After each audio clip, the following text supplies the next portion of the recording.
regarding a legal matter. Can I have a motion to approve the agenda as presented? Thank you. Is there a second? Any discussion or edits? All those in favor? Aye. Any opposed? Thank you. It passes. Can I have a roll call, please, Rachel? Yes, Bob Norris, Present. Pacamo, Fate, here, Ferraro, Hamilton, Herver, Present. Brick, and I believe Montoya is on. Great. Thank you. Good evening, Juan. Thank you. Pardon me.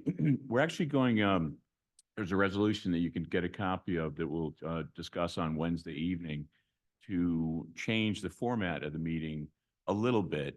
What we're looking to do is to actually have more public discussion throughout the meeting on topics specific to that topic as they come up, and try to answer questions and get a bit more engaged when it comes to that than we have in the past. And then we'll have any other public comment not related to issues on the agenda at the end of the meeting. So that's kind of, we're going to play it and try to see how that works. And if it doesn't, we'll evolve that as we go ahead. So with that, can we please have any reports? I'll start with the borough manager. Just a reminder that we have our annual strategic planning session on Monday, March 11th at 6 p.m. here. If you remember, this is now the third time we're doing it internally, second time with the public. This is a good chance for everyone to give their input so that we can understand, where we want to take our borough government. Thank you. And who's invited to that, Kyle? That is for everyone in the public. Please, if you're interested, please come out. We'd love to get your opinions on priorities and things that we're doing that we're not and so forth. So please consider that. Mr. Solicitor, anything specific? No, nothing specific other than the matters that come up at the meeting and talked about. Otherwise, I'll. Chief Ellsworth? Good evening. So I did submit a combination of a monthly report for January's activity and also a year-end 23 report. A lot of information in there. Please, when you have time to review it, let me know if there's any questions that come up. A few things I would like to just highlight off of that. For our traffic safety enforcement program, we conducted, when I say we, KSPD conducted in the year 2023, a total of 2,056 traffic stops. And that sounds like a significant number, and it really is. But that correlates to the volume of traffic that we have that comes through this municipality, which is substantial for anybody that lives here, realizes that. So there's a great safety enforcement, effort that's being taken place. We collected a number that really jumped out to me. In 2023, our PDAA prescription drug collections was over 432 pounds that we collected and destroyed, at our monthly collection events. It's about a 25% increase over 2022's totals. Again, 432 pounds is a substantial amount. So the program is working incredibly well. Chief, pardon me, what's the program? The program actually is called the Pennsylvania District Attorneys Association Prescription Drug Collections. And that collections pertains to a box that we have within our police department lobby. Residents, non-residents, anybody can come into our lobby, drop off any prescription information, can be in the container that originally, formed, just dropped into the box. It goes into a locked, sealed, box. Nobody ever looks at it again. So it doesn't matter if your name's on anything. The prescriptions are taken securely from our station up to a monthly collection event at the county training center, where it's then collected and then it's incinerated.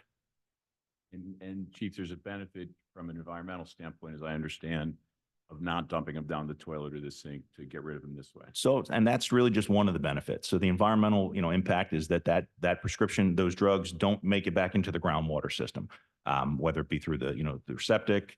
But really, I think one of the bigger points to it is that it doesn't end up in the wrong hands. A lot of times people go through different things in life where they may have surgeries and things are prescribed, opiates and whatnot. And at times those medications, when they aren't used or they're left over, they come into the wrong hands. Could be in hands of children, could be in the hands of people that are going through a SUDS, a substance use disorder.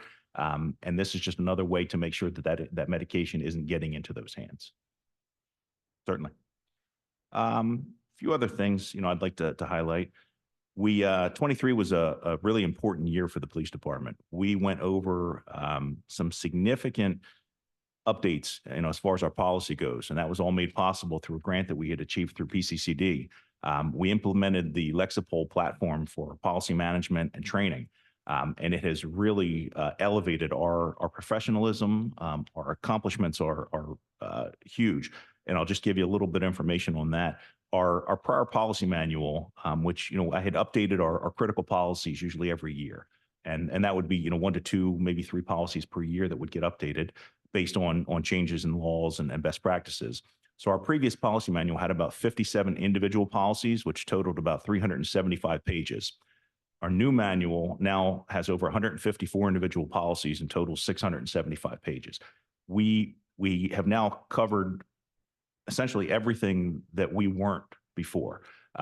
This is the most up-to-date manual that is vetted by attorneys that specialize in this law. As case law changes on a monthly basis, new laws or new policies are pushed down of things that we need to update within our individual policies. So this was an essential or an incredible undertaking to get us to where we are. And now the department is operating on really the best platform that we possibly could. So that was a wonderful advancement for the department. Again, I have a lot of data in here for you. Please take the time to look at it. If you have any questions that come out, I would be happy to answer anything, but it is a little bit longer than my typical reports. Thank you, Chief. Any questions from council? Mayor? Chief, the policies are updated daily now, it says? So there's actually, that's part of the training platform. There's what's called daily training bulletins. So before we would sort of retrain on our significant critical policies, our use of force, our pursuit policies, things along those lines. Now policies are actually updated on a monthly basis. They provide what's called daily training bulletins. We typically will issue about 7 to 10 per month, and we'll probably go up to about 15, which is just constant training on the entire policy manual. That way, all the officers become proficient with them. Instead of getting a policy manual that used to be 5 inches thick and being put into a locker and reviewed only when something came up, this is something that will be constantly refreshing that information. It's impressive. Yes, it's an incredible platform, really is. What's a general training order? General training orders are how I internally follow and track our training that we do. And what is 50? What does that mean? That's just the total training orders that we actually issued last year. And this is for your staff that are. Yes. trained. So that, and a training order could be essentially one officer going to training. It could be the entire department going to training. Gotcha. And last question, you talk about accreditation. I'm not sure if everyone's aware, but the police department is being relocated to the first floor of this building, and that actually construction or demolition has already begun. Looking to have it open, I believe, in the fall. What does accreditation do for your department and for the town? So, accreditation truly accomplishes several things. Some of the things I'll give you examples are, it provides that framework for evaluating your agency's practices and policies, and procedures. It reduces risk, and exposure to lawsuits because you're following the most up-to-date information, the most legally compliant policies. It decreases your liability on insurance premiums. It improves, our law enforcement community relations. Increases our employee input and interaction and confidence in the agencies because we utilize a lot of feedback from the employees and reviews of incidents that take place as we then redevelop some of our policies. Enlarges our outlook and viewpoints of the officers and staff. It identifies and highlights some of the capabilities and competency of the agency, and this is all third-party vetted. Wow. Thanks, Chief. Any brief questions from the audience for the chief? Thank you. Kennet Fire Company, is anyone here tonight? We don't have any specific report. Any highlights, kind of activity? What's been going on?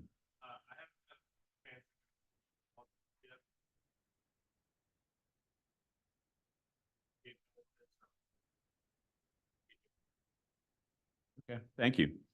Those of us that live near the siren are absolutely thrilled not to hear the siren, by the way. We very much appreciate that. Committees, a little change we'll talk about a little later in the meeting, is that we've kind of reshaped the committee structure so that like committees are assigned to a council person and a key staff person.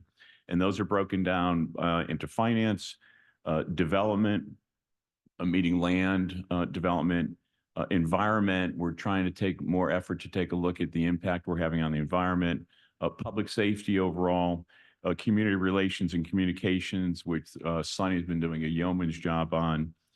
Infrastructure is a new committee that Rob will be starting up, and then staff support and development. So along those lines, in terms of the finance committee, Joel's not here tonight. He's heading that up.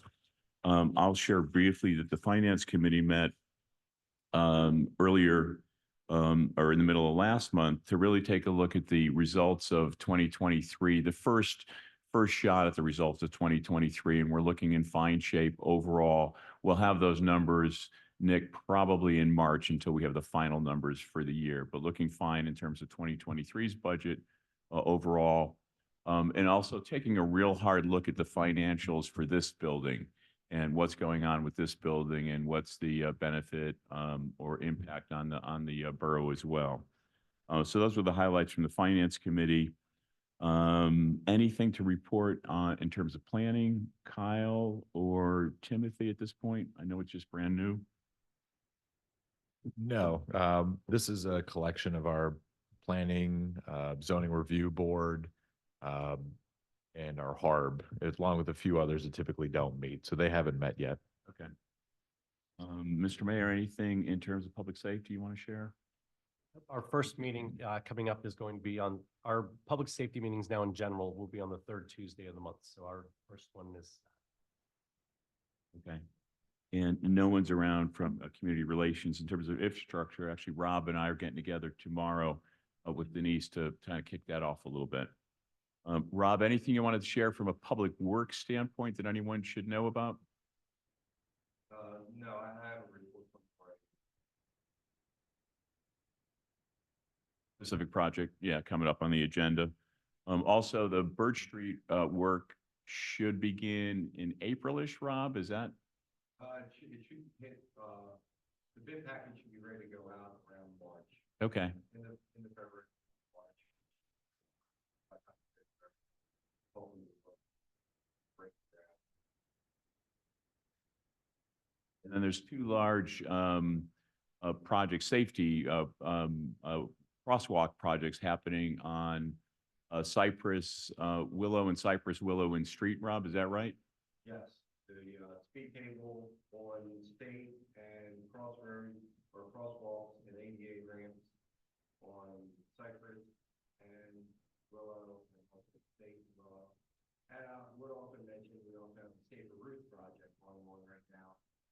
That's redoing ADA ramps and adding sidewalks, going from Penna or from Penna to. It's they're not really nice projects, and we will have some road or lane closures, I guess, during that time as well, Rob, correct? Okay. Any quick questions from anyone in the audience related to public works or projects going on around town? Let's get into the discussion items. I'm sorry, Sam, did I miss anything in terms of personnel staff? Nope, we have not yet. Okay, sorry. In the discussion items, item 11A is civil service. Chief, I think you were going to address this initially? Yes, sir. So this is really a discussion point of myself and the mayor have talked about how we would like to expand our potential of the candidacy pool for police officers. Really what we'd like to do is for council to consider making some changes to our civil service regs for hiring, and changes that would include, we'd like to remove the requirement possibly for the Act 120 certification. That's the municipal certification that currently is in place. We did make some changes a few years ago to where we stated that the certification had to be achieved prior to submitting for an application. We changed that to where it just had to be prior to appointment on the job. If a job was opening and a candidate went through the proper testing procedure. So what we'd like to do now is to remove the 120 certification under the guise of we would send them as a municipality to the police academy if that subject went through the testing process and was our number one candidate. This is a way that we feel that we could open up that candidacy pool and hopefully, find some more of our local residents, our Latino population, our minority population to help diversify the police department further. So really, it's a discussion of is council supportive of this path? And if so, we would then like you to request civil service to convene so we can discuss all the ins and outs of this. And that would be changes to the civil service regs. It would also be a contract change with the association for the collective bargaining agreement as to, if you offered somebody this position and send them to the academy, they're going to be an employee. So you're going to have to delineate the benefit level, the insurance levels, everything along those lines. So it's got some moving parts to it that we need to work through. And my goal is to get civil service together to start kind of mapping out what that would look like and then bring it back to council for consideration. Anything I'd like to add, Mr. Brown? I think this is critical. Currently, if you have not graduated from the academy, you can't even apply to be an officer here. And that obviously rules out a lot of candidates, or people that could even be interested. By saying you don't need to be a certified officer, that we will send you to the academy if you meet the rest of our criteria, it removes a lot of barriers. And by sending somebody to the academy and paying them to go as a candidate officer, it really, to go to the academy for 6 months and not be able to work somewhere full time, there's a limited pool of people that have the ability to do that on the hopes that they might get a police job somewhere down the line. So now instead you flip it and you say, I want to be a police officer. They meet all the requirements. They pass all of our physical, our psychological, our background checks, and now they're eligible. The only thing they need to do is pass the academy. It's going to open up our pool. And currently there are a significant amount of openings available for police officers throughout Chester County. And there's a limited pool of candidates. So by being one of the few that would hire somebody who is not yet certified, it gives us an opportunity. You could find somebody living right here in town who goes, I'd always wanted to do it, but I don't know. I didn't go to the academy. I can't put myself through the academy. I think this will improve the diversity and the candidate pool, and I think it's critical that we do it. Any council discussion? Does it potentially give you a lower quality candidate coming in? Well, they still have to pass the same exam to be hired as a candidate that's certified, right? So that you're going to get the same thing. The only thing they aren't yet is certified. So if you and I both apply and I'm certified and you aren't, and you beat me on all the test scores, who's the better candidate? Right? Because you still got to place on the written test, the oral test, and continually get ranked. So you're moving people through the process and then say, okay, you're the candidate we want. The fact that you're not certified is not a big deal. We'll send you ourselves. And it's going to take 6 months. But to invest in that in 6 months for somebody who's going to stay and who went through the process, I think it's worth it. I will mention, I mentioned to the chief, when I was a police officer in Westchester, I was hired through that program. You did not have to be certified. And as a matter of fact, the year that I got hired, all 6 of us that got hired, none of us were certified. And we all went to the academy together. And what that allowed for, again, was a greater pool. I wouldn't have applied if I needed to have gone through the academy. The other thing is that for most people that want to go through the academy, it's a year-long evening program if you're trying to work somewhere else part-time. It's just making the candidate pool smaller and smaller and smaller. I know it's been difficult to hire. So does that person become a staff member of the borough? They would. I mean, based on what our conversation, we've bantered it around a little bit. My recommendation is, and I don't know that we've fleshed it out completely, is if you're going to hire, if you hire them, they're hired. They're going to be on our workers' comp. They're going to be on our benefits. They're going to be entitled to all those rights, and they're going to be accountable for passing their tests and doing what they need to do. If the academy is closed for a day, they're going to have to report to the station and perform non-certified duties. But you're hiring them, and keep in mind, like if the state police, everybody hires that way. That's larger, right? If Philadelphia, if you're getting hired, you get hired, and then they put you through the academy, then you report to duty. Same, you go to the state police, you apply to the state police academy, they hire you, and then they send you to the academy. So it gives us just a much better pool. The question that we have to decide is, in the collective bargaining agreement, do we want to take let's say you're certified today and you get sworn in today, you're an entry-level officer and you're making X dollars per hour. Do we want to bring that rate down for a non-certified officer while they're going to the academy? Those are the details I think that we have to flesh out. my recommendation was that if you do that, just make sure it's a livable enough number so that someone who's raising a family, if we believe in them, then we should pay them enough so that they can go and take care of their family and not, the worst thing we could do is hire somebody, not pay them enough money, and then they're trying to work a part-time job and do everything else and they're not focused. I think this is an investment to them when they invest in the community. And perhaps we look at some payback, right? It requires a 3-year commitment of service, or you have to pay back a certain amount of your, of your academy costs or things like that. So maybe we tie some strings there. But I'm very encouraged by the potential. I hope council will support it because it will really, how great would it be to find a local resident who goes, I always want to be a part of that department. I didn't know how to do it. And then they invest in us and we invest in them and we have a lifelong officer that's part of the community. Fascinating. Any brief comments or questions? Thumbs up, I see. Thanks. Is this something that needs council action or is it just for discussion at this point? I think the only action I would ask is that you authorize civil service to begin these discussions so we can kind of vet the process. We'll put this on the consent agenda for Wednesday evening. Okay. The next item is under Public Works, consider approval of bid award for South Union Street lot repair.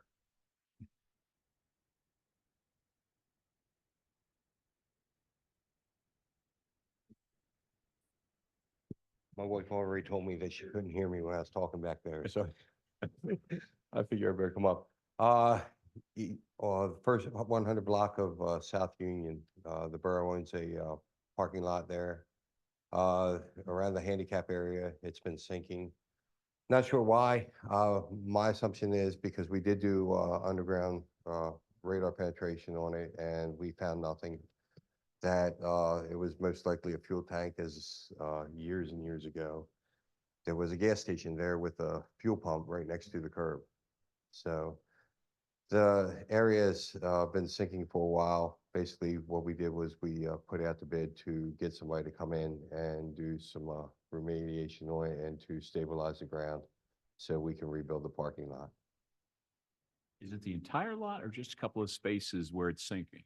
It's basically the whole north end is in bad shape. You can actually, which is really interesting because that's the main reason I look at it as being a possible tank is you can kind of see an outline of where a tank would have been.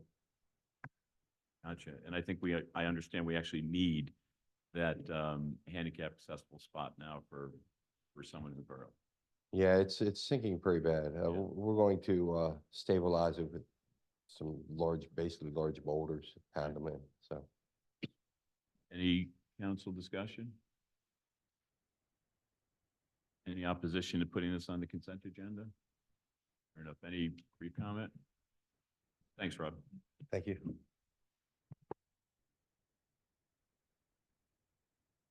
Next is consider approval of the 2024 Borough Council meeting. I'm sorry, the budget amendments on item 13A, budget amendments. Is that Nick? Yeah, Nick, could you? Thanks.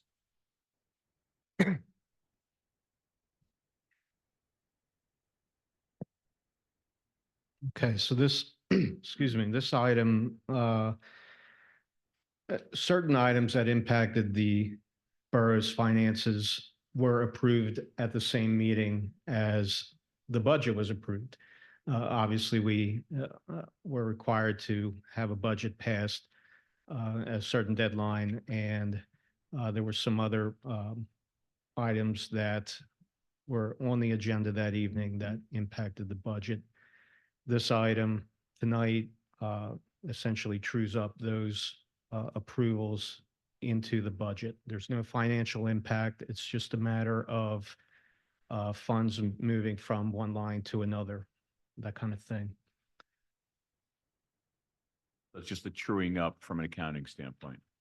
Sure. For instance, one of the items was to approve an additional outlay to CAPA for some capital improvements. That was left out of the budget because it had not been approved yet, and then that evening was approved. So this kind of updates the budget for that additional outlay. Nick, any discussion? Any objection to putting this on the consent agenda? Next item is consider approval of Borough Council meeting schedule. The council's been discussing this back and forth since the end of last year. And what we have agreed to do is to add the third Monday of each month. So the third Monday of each month, we have in all of our calendars as a potential additional council date. We're not going to advertise them. We'll advertise them as we need them, but we'll cancel or we'll either have it or cancel that a week or so prior to the actual meeting. This way, instead of waiting a whole month, we've got a meeting in between the regular scheduled meetings. So we'll still have the first Monday and the first Wednesday. That changes for July, when the 4th of July sort of messes it up. So it's the first Monday, Rachel, but I think it's the second Wednesday. Is that right? There's two months that are affected, September and July. So those just kind of catch up with the first Monday and then the following Wednesday, which might be the second one. So it's July 8th and 10th and September 9th and 11th instead of Mondays that. And then again, we've each held the third Monday of each month as well to potentially have a meeting when we need it. It's just really difficult to kind of pin everyone down. So we've marked those in our calendars right now. Any discussion from council? Any brief question? Yeah. Yes, it would be only when it's needed for a particular piece of business. Yes. Good. Any objection to putting this on the consent agenda?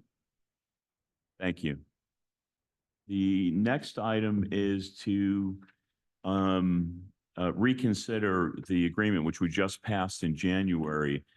Very frankly, we forgot to have a cost of living increase on our manager's salary last year and in the future. So what this does is simply change the existing agreement, which we passed in January, and adds the following clause. It's on page 2, item 6A, and it adds, the employee shall also receive annual cost of living increases consistent with the borough's non-uniform staff at the discretion of the council. So it allows the council, like every other staff member, to give a raise to the manager, Kyle, for performance based on the council's approval of that. That was not in the prior contract. I think it was an omission, a mistake, but we've added it into it. Any discussion from the council or mayor? Any comment, question from anyone? With that, is there any objection to putting this on the consent agenda? Thank you. And then likewise, the next item actually is a correction for last year. The manager received a cost of living increase mistakenly. It was added to his 2023 salary. We did not realize that, and it wasn't in the contract. Frankly, the council most probably would have had a cost of living increase for the manager. We just didn't realize it was not in his contract. So we corrected it formally for the 24 contract. Kyle was paid a cost of living increase, which amounted to $6,248 last year. The council is being asked to consider leaving that increase in place. It was paid, it's no additional monies, but it wasn't part of what the actual agreement was at that time. Does that make sense from a council standpoint? Are there any questions or comments? We're just trying to make it right and for the public record. Any question from anyone? Any objection to putting this on the consent agenda? Thank you. And the next item is the boards and commission, item 13E. Rachel, is this something you can throw up on the screen easily or not? No. No, okay. Okay, I should have asked you, my mistake. Again, this is an objective that Kyle started last year. Kyle, do you mind kind of sharing your thoughts on it? Sure. So starting with the broad policy, the idea is that there's value in having boards and committees to support what council and staff is doing. So there's only so much that we can review and talk about in our monthly meetings, and there's only so much public feedback we can get from a staff perspective. So boards and committees are sort of the in-between of staff and council. So you can come in at night for a public safety meeting, and you can spend an hour talking about a few items in great detail with the public.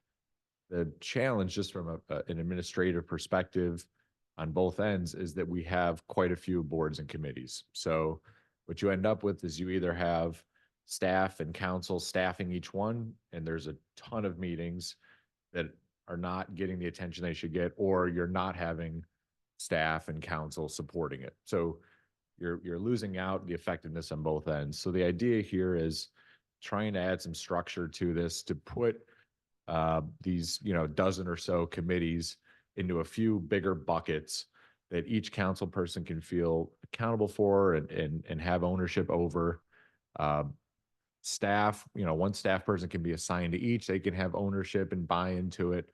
And frankly, for the public, you can go to one, meeting night, and it'll have, even if it's separate meetings, technically, you can go there to have discussion on development, right? Whether it's a couple committees, or if you're interested in trails and parks, you can go to one night and you can go to a couple meetings at a time. So it's a long way of saying just trying to add a little more structure so they can be a little more effective.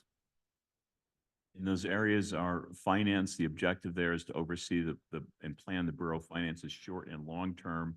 And that'll be headed up with Nick and Joel, looking at capital budgets, finance committee, and the revolving loan fund.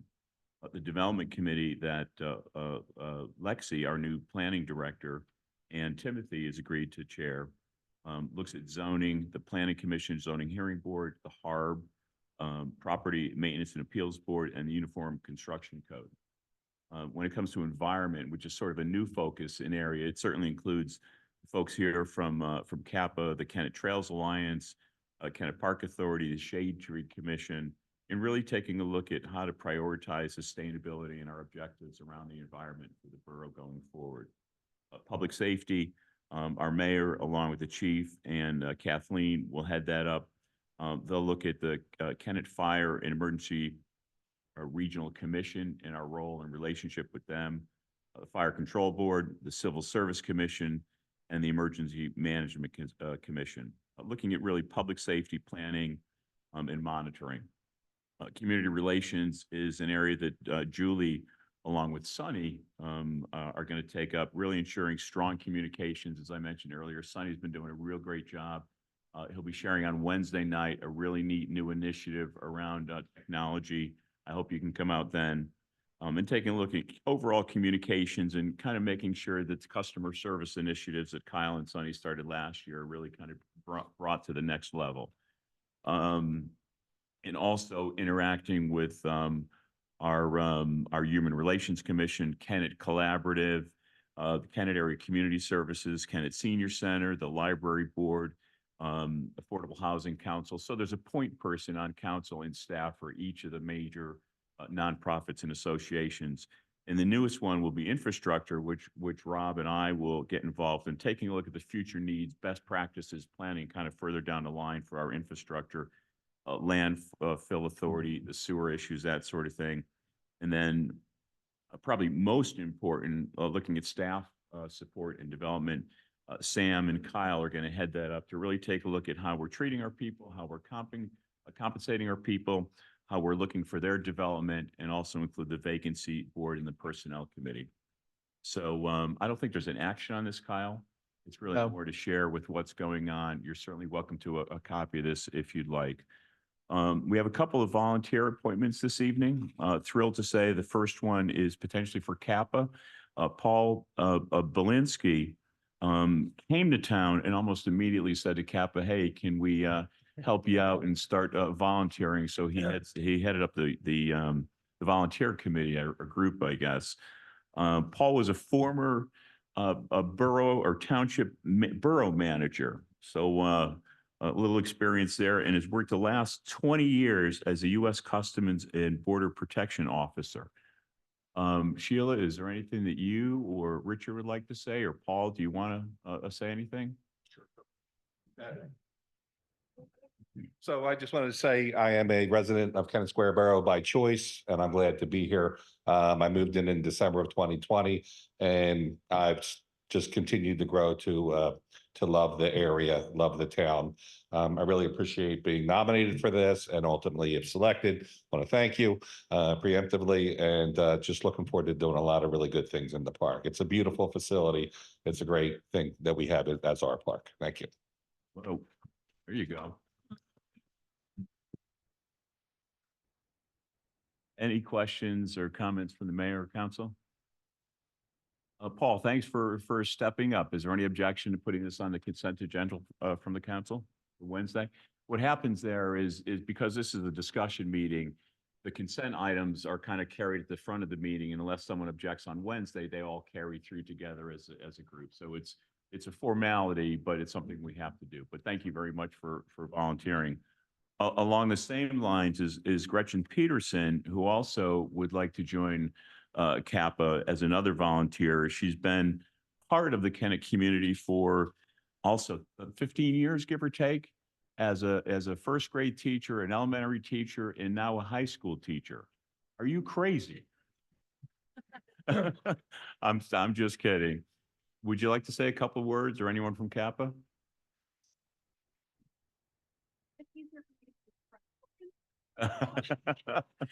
We act that way at times, don't worry. I'm excited to participate as an educator and maybe bring something different, a different perspective to the Kappa board that they haven't had before, and get more people involved and do my best. So And gardening and horticulture is sort of your expertise? yes, yeah. So I had my own little gardening business before I became a teacher, and I've always gardened with all my students in some capacity. I started gardens at Bancroft Elementary School and at the high school. And so, yeah, it's a passion of mine. I'm teaching people how to grow things. That's wonderful. Thank you. Right. Any questions from council or mayor? Any objection to putting this on consent agenda? What was that, Rachel? Thank you very much, Gretchen and Paul. Much appreciated. Thank you. And to Kappa, obviously, for all the work you guys do for us. There's also, unfortunately, a resignation from the Human Relations Commission. We have one more HRC. I'm sorry. F3. Oh, my mistake. Forgive me. I'm sorry. I miss this. Kyle, please. Yeah, this is another candidate for our Human Relations Commission. We have the chair of the commission here, Jerry, if you want to speak to that.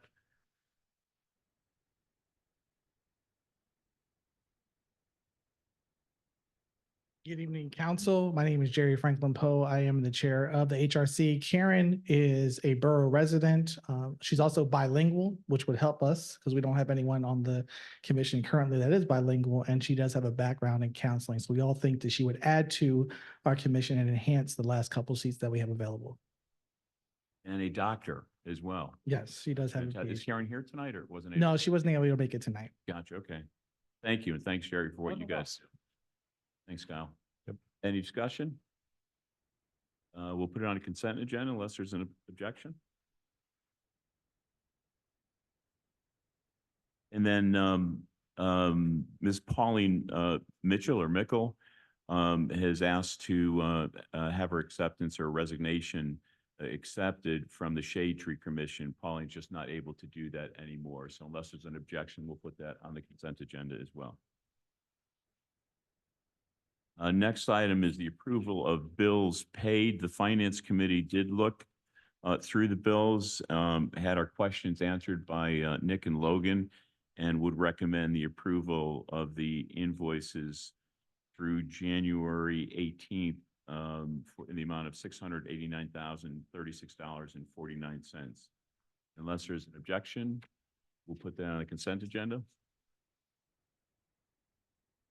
And also, the next item is the approval of the council meeting minutes from January 2nd. The 25th of January minutes are not yet available. They're in there? Okay. For the January 2nd minutes, is there any discussion? I had one comment or question. Rachel, it was around the why discussion. And there was an issue or a request by council that around or by October 1st, that the council re-bring up the why agreement with the pool, just to make sure that it's still working or it needs to be revised. So could I just ask you as our secretary to kind of calendar that so we talk about it? Thank you very much. Right. Is there any discussion, any other edits or changes to the January 2nd meeting? Minutes? Fair enough. We'll put those on, Oh, wait, these are, go to the consent. put it on a consent agenda. Yep. All right. Thank you very much, Ellie. And likewise, any discussion or edits to the January 25th meeting minutes? Unless there's an objection, we'll put those on the consent agenda. Thank you. Mr. Mayor, anything else you'd like to share? No, thank you. Mr. Manager? No, thank you. Ellie? Tim, Sam? Rachel? Yep. Please, any public comments? Please keep it civil. Please keep it to about 4 minutes or less. Charlotte Watson, 523 Magnolia Street in Kennett Square. I was looking at some things and read something about news. In the local, I have it here. The day of Sunday, January 21st was an article about Kennett Square. Then I looked on the internet and I also saw where there's meetings been held at the Presbyterian Church, about 40 people, totally discussing what we do here in Kennett. And I don't know them to be citizens or ever at this meeting or concerned in our environment to be talking about the plans of our streets or anything in this borough. And it was Kennett, it was definitely directed at this, and it was definitely being influenced by someone here. Anything that comes by Kennett comes by here. So those 40 residents is talking about redesigning Cypress Street and changing the direction. We've heard this before right from here. Okay? It don't fly. They got to come here. We got to hear this stuff as citizens. We don't need stuff unnecessarily sprung on us. Moving on. I don't like deceptive narratives. This is a very glorious article, Mr. Norris. That's fine, but it has nothing to do with the pain that's in Kennett Square right now financially. I'm not sure what you're saying again. I said it's a very fine article, whatever I said, but I'm saying it's deceptive in the fact that we are in pain in Kennett financially. And that cannot be erased, no matter how much glory you talk about. We didn't even satisfactorily or respectfully donate to nonprofits, the senior center, and nor the food group, the food cupboard. We didn't want them on this premises. So let's not try to paint a picture that's not here. It's not here. And you know, I said the debt in January 2nd, I guess it's the 2nd. And then I said it again on the meeting on that Wednesday. The debt is insurmountable. And anybody coming in here who wants to paint everything glorious needs to wake up and smell the coffee. We're suffering here. The rules of council have always went by Robert's rules. And they should, because this is a political entity, not a corporate entity. That's very important. The other thing is I heard a comment made about zoning. We're going to look at the lawyer of the zoning board. Then I heard it being said that we're going to look at the solicitor too. You can look at the solicitor all day long if you want to. I don't know what his contract is, but you can change him at will. But that zoning board is a separate political entity, and it's created so you can have your hands on it. That lawyer is the judge, jury, and executioner of stuff that comes before him. And it is a chance for citizens, if they don't agree with him, to take it to the municipal court or the court of common pleas. And it always should be taped, documented. Therefore, so there's a beginning. Schools do the same thing when they take children to the school board, called pending board action. That's a tape that's put there beside having the meeting so that if it's taken to the next level, it's available entry as evidence. And I suggest that we remember that when we're talking about, we're going to do something with this zoning board. And that gets me back to zoning. When you ask me, did I have anything to say around town? I can't even do it in 4 minutes, and you know it. Because that monstrosity that people approved down there on State, try to keep my composure, and Washington is a cluster whatever. I wish I could say the whole word here, okay? And it's miserable for us residents. I don't know who put the cones on Washington Street side of Bavarian, but there should be no parking. I've said it to the chief, I said it to the mayor multiple times. And now I'm gonna have to say it to a lawyer. No parking on Cypress in front of that building. We have a total blind view with the automobiles and now with trucks, even more. We take our life in our own hands. We can't even see the left lane. And you have to go into Scarlet gas station, if you know what that is, to the second entry to be able to get a piece of the right lane, left lane, to pull out. That should be never have been parking. But you've insisted. So I have to say it's even with maliciously, because you haven't corrected that. And I'm going to take a picture of it and have taken pictures of the whole area, okay? Because I need that. It's really going to threaten somebody's life. And if it's my family, you got trouble. Thank you. Let us, if you take a seat, we'll try to answer some of those questions. Last thing is, the chief should not be signing checks. Thanks for your opinion. He's an employee. He should not be signing checks.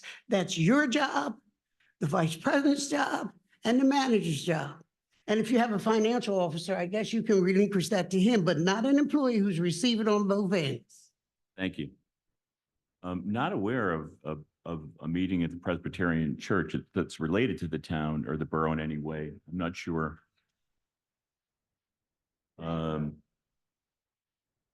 In terms of Robert's Rules of Orders, we certainly will, or I'll certainly do my best to follow Robert's Rules of Orders. You've seen me mess up more than once tonight already, so I'll certainly learn and keep trying to get better when it comes to that. The Zoning Hearing Board has nothing to do with the Borough Council other than they are appointed. And the council, like anyone that's an affected party, has the right to offer an opinion to the Zoning Hearing Board, which they can take or don't have to take. And it's certainly the position of the council to offer an opinion where we think it has an impact on the town, positive or negative. Whether they take that opinion is up to them. I think Mike is gone. Mike Ellis is our engineer who was here earlier. Rob, is there any comment you'd like to make regarding traffic flow and the massive construction? We can't deny that that's going on with the new apartment building in terms of how that's being managed and guaranteed that it's safe.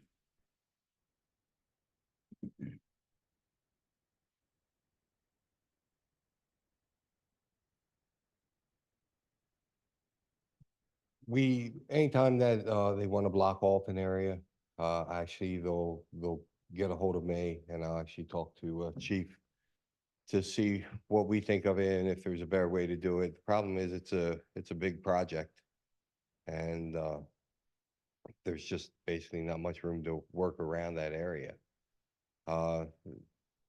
As for blocking areas off, we have gone down there a few times when there's been areas, I think the last one was Mill, where I talked to the chief about it because they had blocked off a lane, but nobody had given them permission. So we have to stay on top of them, but we try our best.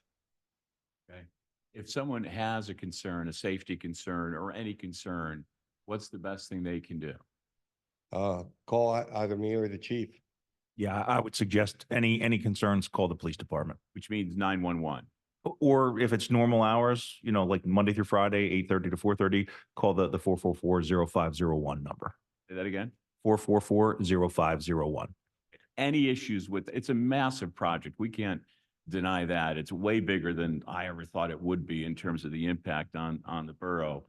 But if you have any issues, any safety concerns, call the police department and you'll relay it to Rob or whoever needs to enforce that. Yes. If they're taking advantage of the borough, that should not happen. We shouldn't allow that to happen.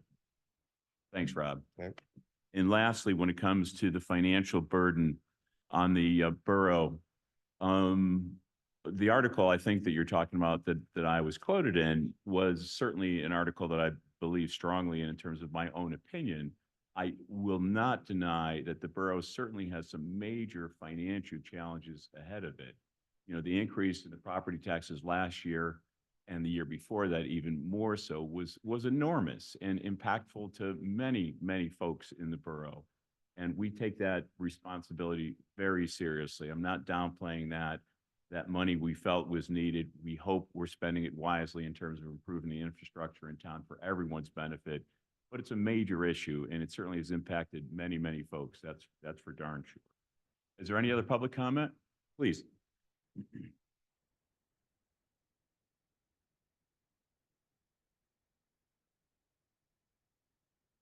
Hi, Sandy D'Antonio, 220 North Broad. This is not a criticism, but I was wondering why the podium is here. It blocks the view of the council members. And also when somebody's speaking, we can't see them. So I personally like it better when it's on the side. That's all I wanted to say. I'll answer that, Sandy. Thank you. Kyle, Rachel, and myself came up here, I guess, a couple of weeks ago. And we're just trying to figure out a better convention in terms of how to set the meeting room up. With this enormous table up there was kind of hard, so we pushed it forward a little bit. And then we played with the podium in different spots to try to get a best feeling, because we thought it was awkward over there in terms of were you directing your comments to the audience or to the council, and it's really meant more for the council and not to hear it in the audience, but that was the reason for it. We'll play with it for a while and see how it works. Well, we like to see all these lovely faces and it's blocked. So thank you. Thanks, Sandy. Any other public comments? Thanks very much for joining us tonight. On Wednesday night, we'll certainly go through the consent items. There's also 2 workshops. Daniel and team from Kennett Collaborative are going to share kind of what's going on. And also Sunny will present a Kennett Square app, believe it or not, a Kennett Square app, and love to know exactly what that is and how that's going to work and how that'll benefit the borough. Is there a motion to adjourn? To adjourn. Thank you very much, Doctor. Second? All those in favor? Aye. Thanks, everyone.